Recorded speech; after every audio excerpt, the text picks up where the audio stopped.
Thank you, Mr. Chairman. All right, the bottom line, what we're dealing with, obviously, is the question as to why ICE is releasing convicted criminals who are non-citizens back into the public square. Is it fair to say that the reason for that ultimately comes down to policy? I'm sorry, with respect to those that we have discretion over, sir? Well, why are we releasing illegal criminals back into the public square? That evidently has to do with policy at the end of the day. Is that true? It has to do with our case-by-case determinations that some person can meet So there's no policy overruling this? So it's just a case-by-case, some you let go, some you keep, and there's no policy dictating Actually, who you keep and who you release? It's very specific guidance to... So there it is policy? It's direction and policy, yes, sir. Okay. All right. So when it comes to policy on who is released and who's not released, we're not dealing then with rogue agents or law enforcement individuals who are not abiding by the policy. They're not making their own determination. They're doing what they're told to do. Is that correct? That's correct. Okay. So then we must go a level up higher than that. The problem is not the agents or law enforcement individuals. The problem is either with you or with policy that's coming and pressuring you one way or the other. But it's not the problem with the agents. So who's putting this policy forward? Is this your policy? Is this your choice, your discretion to release these illegal criminals back into the public square? Sir, it is our discretion based on a very rational analysis of the facts and circumstances for every person that comes before us. Let me say, the Secretary, to answer your question, the Secretary put out the November 20th memorandum where he outlined specifically his priorities.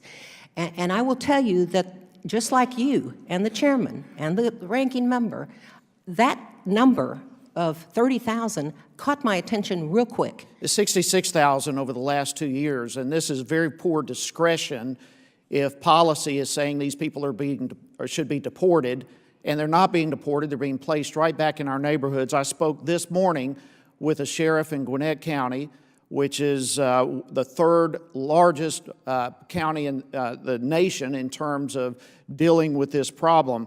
And he says he doesn't even hear from you when you're releasing illegal criminals back in his county. Why is it that ICE is not even informing law enforcement departments? And let me point out, Congressman, again, I don't want to quibble with you, but when you say ICE released 66,000, I point out to you once again that about half of those were releases that we were ordered to do. Now, with respect to the other half, let me say specifically, I have directed our chief counsel, our field office directors, and our officers out there, all of them. Specifically, I announced because of my concern, I announced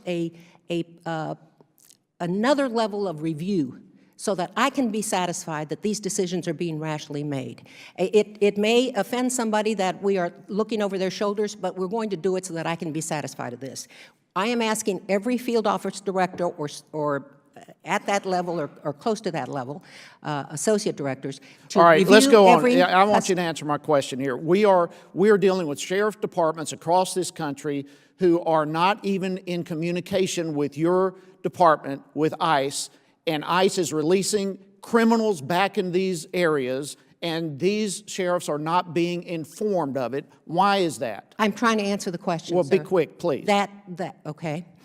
That policy that I'm talking about that I have advised everybody about includes notification to state and local law enforcement when we do release a criminal. Not only the additional levels of review, which I announced and have put in place and actually issued a press release with respect to it yesterday, the additional level reviews, but also let's set up our system. So are you telling us that law enforcement agents from here on out are going to be informed? It's going to take us a little time to get the system going and make sure we're all talking to each other electronically. When will that be in place? I cannot give you a specific date, but we're working as fast as we can on that.